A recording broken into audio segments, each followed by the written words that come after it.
Season ရထက်တန်းကျောင်းသားကျောင်းသူများကိုစား G11A012 G11B028 G12 062တို့ကနောက်ထပ်အာဇာနည်မလို့သည့်ငြိမ်းချမ်းသာယာသောနိုင်ငံသစ်စီသို့ခေါင်းစဉ်ဖြင့်ဟောပြောတင်ဆက်ပေးပါရန်ဖိတ်ခေါ်ပါတယ်ရှင်။လေးစားရပါတော့ဆရာကြီးဆရာမကြီးများချစ်ခင်လေးစားရပါတော့ကျောင်းသားကျောင်းသူများနဲ့ယနေ့ခန္ဓာပွဲသို့တက်ရလာကြပါတော့ဧည့်တော်အပေါင်းတို့မင်္ဂလာပေါင်းနဲ့ခံကြပြေဝပါစေလို့ဥစွာပဏမမေတ္တာပို့အပ်ပါတယ်ရှင်။ယနေ့ကျမတို့တင်ဆက်သွားမယ့်ခေါင်းစဉ်လေးရဲ့နာမည်ကတော့နောက်ထပ်အာဇာနည်တို့မလို့အပ်သည့်ငြိမ်းချမ်းသာရသောနိုင်ငံတစ်ခုစီတို့လို့အမည်ဖြစ်ပါတယ်။ချစ်ခင်လေးစားရပါတော့ပြည်သက်ပေါင်းတို့ရှင်ကျမတို့ဟာအာဇာနည်ဆိုတဲ့စကားလုံးကိုနေ့စဉ်ကြားဖို့ကြမယ်လို့ထင်ပါတယ်ဒီစကားလုံးရဲ့အတိတ်ဘက်ကတော့ဘလောက်ထိနည်းနည်းကျယ်ဝန်းလဲဆိုရင်တော့အာဇနီယာလို့ခေါ်တဲ့ပါဏိစကားကနေဆင့်တက်လာတဲ့အာဇာနည်ဆိုတဲ့မြန်မာအဘိဓမ္မာရတာမန်လက်ယုံရည်နှလုံးရည်ထူခဲတာလွင်ပြီးအများကျိုးကိုတက်ဆွကြိုးပဲဆောင်ရွက်တဲ့တွေကိုခေါ်ပါတယ်တိပယ်ရပါတယ်နိုင်ငံနဲ့လူမျိုးအတွက်မိမိရဲ့အသက်ကိုပင်ပဓာနာမထားဘဲနဲ့စွန့်လွတ်စစားအနစ်နာခံဆောင်ရွက်ရသူတွေရဲ့ဉာဏ်ရည်တက်တည်နဲ့ပြည့်စုံတဲ့သူကိုဆိုလိုတာပဲဖြစ်ပါတယ်ကျမတို့ဟာအာဇာနည်လို့ပြောလိုက်တာနဲ့1948ခုနှစ်ဇူလိုင်လ19ရက်နေ့မှာကြာဆွသွားတဲ့ဗိုလ်ချုပ်အောင်ဆန်းကိုအမှုပြုတဲ့အာဇာနည်ခေါင်းဆောင်ကြီး9ဦးကိုပဲပြင်းညွှန်ကြပါတယ်ဒါပေမဲ့လို့တမိုင်းတစ်လျှောက်မှာနေကျဆက်ကြေးအမျိုးသားလွတ်လပ်ရေးဒီမိုကရေစီရေးနဲ့ဒန်းတူညီမျှရေးတိုက်ပွဲအလီလီမှာကြာဆိုခဲ့တဲ့အမိမတိအာဇာနည်သူရဲကောင်းတွေများစွာပေါ်ထွန်းခဲ့ကြပါတယ်။အားတို့ရဲ့အတိတ်တိုက်ပွဲတွေမှာပဲမဟုတ်ပါဘူး။လက်ရှိပြည်သူ့နွေဦးတော်လှန်ရေးတိုက်ပွဲအတွင်းမှာဆိုရင်လည်းမမြတွဲခိုင်မတ်ကျဲစင်ဦးချင်မီကိုစရာဖြိုးတော်တို့ကစပြီးတော့အမည်မသိတဲ့အာဇာနည်ပေါင်းများစွာဟာပေါ်ထွက်နေပါတယ်။လက်နက်ကင်တိုက်ပွဲတွေမှာကြာရှုံးသွားခဲ့တဲ့ကျမတို့အာဇာနည်သူရဲကောင်းတွေရဲ့အုပ်ကူညီလေးတွေကိုတော်လှန်ရေးစိုးမိုးနယ်မြေတွေထဲမှာဝမ်းနဲ့ပဲတွေ့နိုင်ပါတယ်။စစ်အုပ်စုဟာဆိုရင်ဒီအသက်မဲ့တဲ့အုပ်ကူညီလေးတွေကိုတောင်ကြောက်ရွံ့နေကြပါတယ်ရှင်။အထူးကအကြောင်းရင်းကတော့ဒီအုပ်ကူတွေကအယိုးစုတွေကိုမြုပ်နှံထားတဲ့မီနီယာတစ်ခုသက်မဟုတ်ပဲဘလို့ပဲလက်နက်ပြအုပ်ချုပ်ခံရပါစေကျမတို့နိုင်ငံမှာအာဇာနည်တွေဟာရှိနေပါသေးတယ်ဆိုတော့သက်သေအဖြစ်နဲ့ရက်တည်နေလို့ပါပဲရှင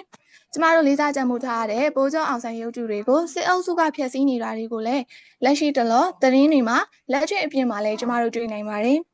်တေချာတာတစ်ခုကအဲ့တော့အာဇာနည်ရုပ်ထုကိုသာဖျက်ဆီးလို့ရမယ်အာဇာနည်စိတ်ဓာတ်ကိုတော့ဖျက်ဆီးလို့မရနိုင်ဘူးဆိုတာပါပဲရှင်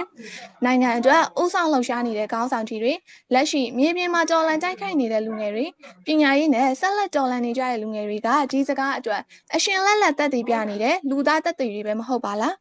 းကျမတို့ကအာဇာနည်ရဲ့အကြောင်းကိုပြောနေပေမဲ့ခေါင်းစဉ်လေးကတော့နောက်ထပ်အာဇာနည်တို့မလို့ပဲငြိမ်းချမ်းသာရသောနိုင်ငံသစ်စီတို့ဆိုတော့အာဇာနည်တွေကိုမလို့ချင်တော့လားလို့မေးကောင်းမေးနိုင်ပါတယ်ဟုတ်ပါတယ်အာဇာနည်တွေကိုကျမတို့မလိုချင်ပါဘူးဒါပေမဲ့ဒါဟာလက်ရှိအချိန်အတွက်မဟုတ်ပဲအနာဂတ်မှာကျမတို့တည်ဆောက်သွားမယ့်နိုင်ငံအသစ်မှာဖြစ်ပါတယ်နိုင်ငံတစ်နိုင်ငံမှာအာဇာနည်တွေပေါ်ထွက်လာတယ်ဆိုတာကအဲ့ဒီနိုင်ငံရဲ့လူမျိုးအတွက်အရန်ကိုဂုဏ်ယူစရာကောင်းပါတယ်ရှင်ဒါပေမဲ့ကျမတို့စဉ်းစားကြည့်ကြရအောင်ပါနိုင်ငံတစ်နိုင်ငံကအမြဲတမ်းသွေးထွက်တန်ရုံစစ်ပွဲတွေအာဏာလုပွဲတွေဖြစ်နေမယ်ဆိုရင်ဆက်လက်ပြီးပေါ်ထွက်လာမယ်အာဇာနည်တွေအသက်ကလည်းမပြီးနိုင်မဆုံးနိုင်အောင်ပေးဆက်နေရပါလိမ့်မယ်ရှင်ကိုကျိုးစွန်ပြီးနိုင်ငံအတွက်ဆက်သွားတဲ့အာဇာနည်တွေရှိတာဘလို့ပဲဂုဏ်ယူစရာကောင်းပါတယ်လို့ပြောနေကြပါစေတစ်ဖက်မှာတော့ဒီနိုင်ငံဟာမငြိမ်းချမ်းသေးဘူးမဖွံ့ဖြိုးသေးဘူးအကြမ်းဖက်မှုတွေစစ်ပွဲတွေရှိနေသေးတယ်လို့ဖော်ပြနေခြင်းပဲဖြစ်ပါတယ်ရှင်ကဘာကျော်ပြဆက်ဆရာကြီးတဦးကဒီလိုမျိုးပြောခဲ့ပါတယ် A nation requiring smarter is a nation in despair အာဇာနည်တွေလိုအပ်နေတဲ့အတိုင်းပြည်ကစိတ်မချမ်းမြေ့ပေါ်ရာကောင်းပါတယ်တဲ့ရှင်ဒီစကားကတကယ်ကိုမှန်ပါတယ်ဒါကြောင့်ပဲကျမတို့ကအသက်ပေးဆက်ရမယ့်အာဇာနည်တွေလုံးဝမလိုအပ်တော့တဲ့နိုင်ငံလူတိုင်းပြည်သူတိုင်းလုံခြုံတဲ့နိုင်ငံတစ်ခုကိုတည်ဆောက်ကြဖို့တာဝန်ရှိနေပါတယ်ရှင်အတိတ်သမိုင်းကိုပြန်လည်ကြည့်ရှုကြမယ်ဆိုရင်ကျမတို့နိုင်ငံရဲ့လွတ်လပ်ရေးတွေတရားမျှတမှုတွေဆိုတာကလွယ်လွယ်ကူကူစိတ်ကူးရင်ယုံတက်တက်နဲ့ရလာခဲ့ကြတာမဟုတ်ပါဘူးရှင်ဒီလွတ်လပ်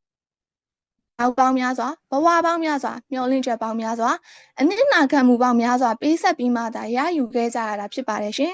ဒီလိုအခြေအနေမျိုးမှာကျမတို့ကအာဇာနည်တွေပေါ်ထွက်လာတာကိုပဲဂုဏ်ယူနေုံနဲ့မရတော့ပါဘူးကျမတို့ဂုဏ်ပြုကြရပါမယ်စစ်မှန်တဲ့ဂုဏ်ပြုခြင်းဆိုတာကလည်းသူတို့လိုထက်မှန်ပေးဆက်ရမယ့်အခြေအနေတွေမဖြစ်ပေါ်တော့အောင်ပြည်သူတိုင်းလုံးလုံးချုံချုံမိနိုင်မဲ့နိုင်ငံပြည်ရင်းစစ်တွေမရှိတော့တဲ့နိုင်ငံလူသိက္ခာကိုလေးစားပြီးဖွံ့ဖြိုးတိုးတက်တဲ့နိုင်ငံတစ်ခုစီကိုရှောက်လန်းခြင်းအဖြစ်မှာပဲရှင် ကျမတို့တွေကဖွံ့ဖြိုးတိုးတက်တဲ့နိုင်ငံလို့ပြောလိုက်တဲ့အခါမျိုးမှာမိုးမျှော်တိုက်တွေအဆောက်အုံအမြင့်ကြီးတွေကိုကျမတို့မြင်တတ်ကြပါတယ်တကယ်လက်တွေ့မှာတိုးတက်တယ်ဆိုတာကဒီအရာတွေနဲ့မပြီးသွားပါဘူးကျမတို့ဒီစာမိန်နိုင်ငံမှာအာဏာလူပွဲတွေမရှိအမိန်တွေပေါ်ကြဆွဲတာတွေလူနေအိမ်စာတင်ကျောင်းတွေကိုမီးရှို့ဖျက်ဆီးတာမျိုးတွေသားသမီးအိမ်အပြန်လာကိုရင်ကျမနဲ့စောင့်နေရတဲ့မိဘတွေကရှိတော့မှာမဟုတ်ပါဘူးရှင်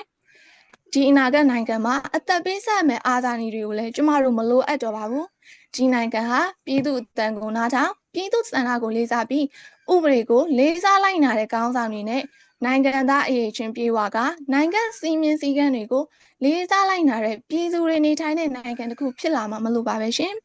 ဒီလိုမျိုးငြိမ်းချမ်းတဲ့နိုင်ငံအသစ်စီကိုဘယ်လိုရှောက်လန်းပြီးတော့ဒီနိုင်ငံမှာလူငယ်တွေကဘယ်တာဝန်တွေကိုယူသွားကြရမယ်ဆိုတာကိုတင်ဆက်ဖို့ presenter G11B028 ကိုဖိတ်ခေါ်အပ်ပါတယ်ရှင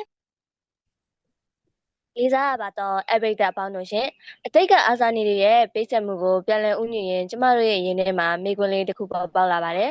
အဲ့ဒီမိကွန်းလေးကတော့ယင်းနေ့ကျမတို့မျိုးဆက်တွေကအာဇာနည်တို့ခြံထားခဲ့တဲ့တာဝန်တွေကိုဘယ်လိုဆက်လက်ထမ်းဆောင်ကြမလဲဆိုတဲ့မိကွန်းလေးပဲဖြစ်ပါရဲ့ရှင်နိုင်ငံတကာနိုင်ငံရဲ့တိဆောက်တဲ့နေရာမှာဆိုရင်လူငယ်တွေရဲ့အခမ်းကဏ္ဍကအလွန်အရေးကြီးလာပါတယ်လူငယ်တွေဟာနိုင်ငံရဲ့အနာဂတ်ခေါင်းဆောင်တွေကမကဘဲနဲ့ယနေ့ခေတ်ရဲ့တာဝန်ယူသူတွေလည်းဖြစ်ကြပါတယ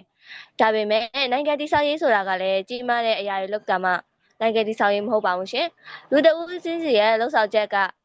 ်တိတိလေးတွေအနေနဲ့စတင်တာပဲဖြစ်ပါတယ်ကျောင်းသားတဦးအနေနဲ့စာပေကိုစူးစမ်းသင်ယူခြင်းကလည်းနိုင်ငံတည်ဆောက်ရေးဖြစ်ပါတယ်ဆရာမများအနေဖြင့်အမှားအမှန်ခွဲခြားနိုင်ပြီးစဉ်းစားတွေးခေါ်မှုရှိတဲ့မျိုးဆက်တွေကိုပြောထောင်ပေးခြင်းကလည်းနိုင်ငံတည်ဆောက်ရေးပဲဖြစ်ပါတယ်ပြည်သူတဦးအနေဖြင့်မိမိရဲ့အခမ်းကဏ္ဍအသီးသီးကနေတာဝန်ယူမှုစီကံရှိမှုတို့ဖြင့်အများကျိုးကိုရှေ့ရှုလှုပ်ဆောင်ခြင်းကလည်းနိုင်ငံတည်ဆောက်ရေးဖြစ်ပါတယ်ရှင်တခါတရံမှာလူငယ်တွေကငါတို့ဘာလုပ်နိုင်လဲလို့အာရုံတွေးမိနေကြပါတယ်အဲ့ဒီခါမှာကျမတို့ကတမိုင်းကိုပြန်ကြည့်မယ်ဆိုရင်ဒီမှာရဲ့ပြောင်းလဲမှုတွေအားလုံးကလူတဦးချင်းစီရဲ့တင်းငယ်ရဲ့လှုပ်ဆောင်ချက်ကနေစတင်ခဲ့တာပဲဖြစ်ပါတယ်ရှင်စိတ်ကလေးသားပါတော့ဆရာကြီးဆရာမကြီးတို့ရှင်ပညာရေးရလဲနိုင်ငံတနိုင်ငံရဲ့ပညာရေးရဆိုရင်လည်းနိုင်ငံတနိုင်ငံရဲ့တိစောက်တဲ့အခါမှာဆိုရင်တော့အလွန်အင်အားကြီးမှရဲ့လက်နက်တစ်ခုပဲဖြစ်ပါတယ်အနာဂတ်ကောင်းတစ်ခုကိုတိစောက်ဖို့ဆိုရင်လူတိုင်းမှာတာဝန်ရှိကြပါတယ်လူငယ်တွေအနေနဲ့လည်းအသိပညာရှာဖွေရမယ်အမှန်တရားကိုရဲရဲဝံ့ဝံ့ခွဲခြားစဉ်းစားနိုင်ရမယ်မတူညီတဲ့အမြင်တွေကိုလည်းလေးစားနားလိုက်ပေးရမယ်မိမိရဲ့အရင်ချင်းတွေကိုလည်းလူအဖွဲ့အစည်းအတွက်အကျိုးပြုပြန်လည်အသုံးချရမယ်ဖြစ်ပါတယ်ဘာကြောင့်လဲဆိုတော့နိုင်ငံတနိုင်ငံရဲ့အင်အားဟာတယံဇာတနဲ့အဆောက်အအုံများထက်လူသားအရင်းမြစ်ပေါ်မှာပဲမူတည်နေကြကြောင်းဖြစ်ပါတယ်အထူးသဖြင့်ပညာရေးကလည်းနိုင်ငံတနိုင်ငံကိုပြောင်းလဲပေးနိုင်တဲ့အင်အားကောင်းဆုံးလက်နက်ပဲဖြစ်ပါတယ်ပညာရှိလူငယ်တွေကပြဿနာတွေကိုအကြမ်းဖက်မှုနဲ့မဖြေရှင်းမဲ့နဲ့စင်ကြင်တုံတရားနဲ့တာဖြေရှင်းကြပါတယ်ဒါကြောင့်မလို့လဲစာသင်ခန်းတွေကကျောင်းသားတိုင်းဟာမိမိကိုယ်ကိုတာမန်ကျောင်းသားလို့မမြင်မဲ့နဲ့မိမိတို့ရဲ့အနာဂတ်နိုင်ငံကိုတည်ဆောက်မဲ့မျိုးဆက်တွေများဖြစ်တယ်လို့နားလည်ထားသင့်ပါတယ်ရှင်ဒါပေမဲ့နိုင်ငံတည်ဆောက်ရေးမှာလည်းပညာတစ်ခုတည်းနဲ့မလုံလောက်သေးပါဘူးရှင်ပညာရေးနဲ့အတူလူသားဆန်မှုကိုလည်းလိုအပ်ပါတယ်အချင်းချင်းစာနာမှုနားလည်မှုခွင့်လွှတ်မှုတို့မရှိရင်တကယ်တိုးတက်မဲ့နိုင်ငံဖြစ်လာမှာမဟုတ်ပါဘူးကျမတို့ညွှန်လင့်ထားတဲ့ငြိမ်းချမ်းရေးဆိုတာကလည်းစပွဲမရှိုံနဲ့မဟုတ်ပါဘူးရှင်ငြိမ်းချမ်းရေးဆိုတာကလည်းတဦးနဲ့တဦးလေးစားမှုရှိခြင်းမတူကွဲပြားမှုများကိုလက်ခံနိုင်ခြင်းပြဿနာများကိုလည်းနားလည်မှုနဲ့ဖြေရှင်းနိုင်ခြင်းတို့ဖြစ်ပါရဲ့ရှင်အဲ့ဒီတန်ဖိုးတွေကိုလက်ကင်ထားတဲ့လူငယ်တွေပေါ်ပေါက်လာတဲ့အခါမှာဆိုရင်ကျမတို့မျှော်လင့်တဲ့နိုင်ငံတက်ဟာဆိုရင်တဖြည်းဖြည်းနဲ့ပုံမူပြီးနီးကပ်လာမှာပဲဖြစ်ပါရဲ့ရှင်ယခုဆက်လက်ပြီးတော့ကျမတို့တိစောက်ချင်တဲ့နိုင်ငံတက်ရဲ့ပုံရိပ်လာတွေနဲ့ရင်းနှဲကိုထိစေမဲ့ညီကုန်းချုပ်ဂရိတစ္ဆာတွေကိုတိဆက်ပေးဖို့ presenter G1206 ကိုဖိတ်ခေါ်အပ်ပါရဲ့ရှင်လေးစားပါတော့ဆရာကြီးဆရာမကြီးများနဲ့ချစ်ခင်ရပါတော့တငယ်ချင်းများရှင်အခုဆိုရင်ကျမတို့ကအာဇာနည်တွေရဲ့ပေးဆက်မှုနှောင်းလူတွေရဲ့တာဝန်တွေကိုအစစ်စစ်ဆွေးနွေးခဲ့ကြပြီးပါပြီအခုဆက်လက်ပြီးစဉ်းစားရမယ့်အချက်ကတော့ကျမတို့တိဆောက်လိုတဲ့နိုင်ငံသစ်ဆိုတာကတကယ်တမ်းဘလို့ပုံရိပ်မျိုးဖြစ်တင်တယ်လေဆိုတဲ့အချက်ဖြစ်ပါတယ်ရှင်အမှန်တကယ်အသေးပဲရှိတဲ့နိုင်ငံသစ်ဆိုတာကလန်တရာတွေတိုးတက်လာရုံနဲ့မဟုတ်ဘဲလူသားတွေရဲ့တန်ဖိုးနဲ့ဂုဏ်သိက္ခာကိုအခြေခံထားတဲ့နိုင်ငံဖြစ်ရပါမယ်ကလေးတငယ်တွေကကြောက်ရွံ့မှုမရှိဘဲပညာသင်ယူနိုင်ရမယ်လူငယ်တွေကမိမိတို့ရဲ့အိမ်မက်ကိုယုံကြည်မှုအပြည့်နဲ့အကောင့်အထည်ဖော်နိုင်ရမယ်ဆရာဆရာမတွေကမိမိတို့ရဲ့မျိုးဆက်တွေကိုလွတ်လပ်စွာပညာပေးနိုင်ရမယ်ပ ပြည်သူတွေကကိုယ့်ရဲ့အနာဂတ်အတွက်မျှော်လင့်ချက်အပြည့်နဲ့ရည်တည်နိုင်ကြရပါမယ်။အဲ့ဒီလိုနိုင်ငံမျိုးမှာလူငယ်တယောက်ရဲ့အိမ်မက်တွေအတွက်အသက်တွေဘဝတွေနဲ့ကြီးမားတဲ့ပေးဆက်မှုတွေထပ်ပြီးလှုံ့ဆော်ကြမလို့တော့ပါဘူး။ဘာလို့လဲဆိုတော့နိုင်ငံရဲ့စနစ်တွေနဲ့အပြန်အလှန်လေးစားမှုတွေကလူတိုင်းကိုကာကွယ်ပေးထားပြီးသားဖြစ်နေလို့ပါပဲရှင်။ဒါပေမဲ့အဲ့ဒီနိုင်ငံတစ်ကအလူအလျောက်ပေါ်ပေါက်လာမှာတော့မဟုတ်ပါဘူး။ကျမတို့ရဲ့နေ့စဉ်လုံးရဲ့အသေးစားလေးတွေဖြစ်တဲ့အမှန်တရားကိုရွေးချယ်ခြင်းတာဝန်ယူတဲ့ခြင်းအချင်းချင်းကူညီခြင်းနဲ့မတူညီမှုတွေကိုလေးစားခြင်းတွေကသာငြိမ်းချမ်းတဲ့နိုင်ငံတည်ရဲ့အုတ်မြစ်တွေဖြစ်ပါတယ်။တချိန်ကအာဇာနည်တွေကမိမိတို့ရဲ့ယနေ့ကိုပေးဆက်ပြီးတော့ကျမတို့ရဲ့မနှက်ဖြန်အနာဂတ်ကိုမျှော်လင့်ပေးခဲ့ကြတာပါ။ဒါကြောင့်ဒီနေ့ကျမတို့ရဲ့အကြောင်းရင်းကအာဇာနည်တွေလိုရဲရင်တဲ့သူတွေကိုထပ်မံပေါ်ပေါက်လာဖို့မျှော်လင့်နေတာထက်အာဇာနည်တို့ပေးဆက်ခဲ့ရတဲ့စစ်ပွဲတွေမငြိမ်းချမ်းမှုတွေနဲ့ဖိနှိပ်မှုတွေနောက်ထပ်မဖြစ်ပေါ်လာတော့အောင်တိဆောက်ကြရမှာဖြစ်ပါတယ်။အာဇာနည်တွေရှိခဲ့ခြင်းကကျမတို့အတွက်ဂုဏ်ယူစရာဖြစ်ပေမဲ့နောက်ထပ်အာဇာနည်တွေမလိုအပ်တော့တဲ့နိုင်ငံကိုတိဆောက်နိုင်ခြင်းကသာကျမတို့ရဲ့အကြီးမားဆုံးအောင်မြင်မှုဖြစ်ပါတယ်။လေးစားပါတော့အပိတ်သက်အပေါင်းတို့ရှင်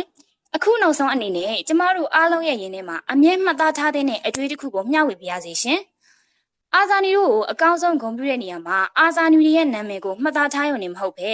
အာဇာနည်တို့မျှော်လင့်ခဲ့တဲ့အနာဂတ်ကိုကျမတို့လက်တွေ့တိဆောက်ကြရမှာဖြစ်ပါတယ်။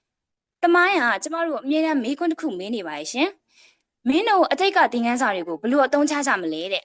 အတိတ်ကိုတော့ပြောင်းလဲလို့မရတော့ပါဘူး။ဒါပေမဲ့ပုံမကောင်းမွန်တဲ့အနာဂတ်ကိုတော့တိဆောက်လို့ရပါတယ်ရှင်။လူတစ်ယောက်ရဲ့အကြီးမားဆုံးမျှော်လင့်ချက်ကဘာလဲလို့မေးလာခဲ့ရင်ကျမကတော့ငြိမ်းချမ်းစွာအသက်ရှင်ခွင့်လို့ဖြေချင်ပါတယ်။ငြိမ်းချမ်းမှုဆိုတာကတနတ်တန်ဒီတိတ်ဆိတ်သွားရုံပဲမဟုတ်ပါဘူး။ကလေးတစ်ယောက်ရဲ့ကြောင်းသွားတဲ့လမ်းမှာလုံခြုံမှုရှိတာ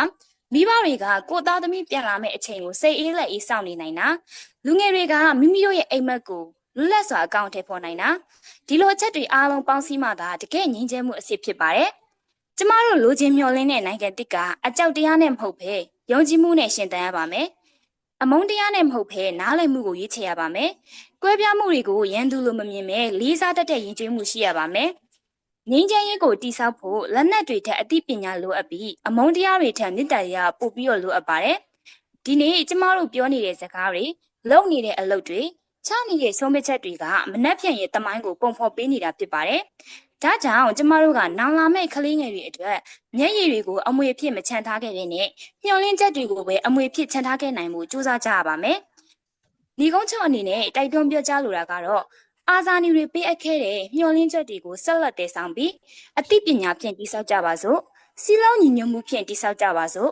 စာနာနားလည်မှုဖြင့်တိဆောက်ကြပါစို့တာဝန်ယူမှုဖြင့်တိဆောက်ကြပါစို့နောက်ထပ်အာဇာနည်တို့မလိုအပ်တော့တဲ့အိမ်မက်တွေလွတ်လပ်စွာရှင်သန်နိုင်တဲ့တာယာလှပတဲ့နိုင်ငံတစ်ကိုကျမတို့အားလုံးလက်တွဲတိဆောက်သွားကြပါစို့ရှင်အားလုံးကိုကျေးဇူးထူးတင်ရှိပါတယ်ရှင်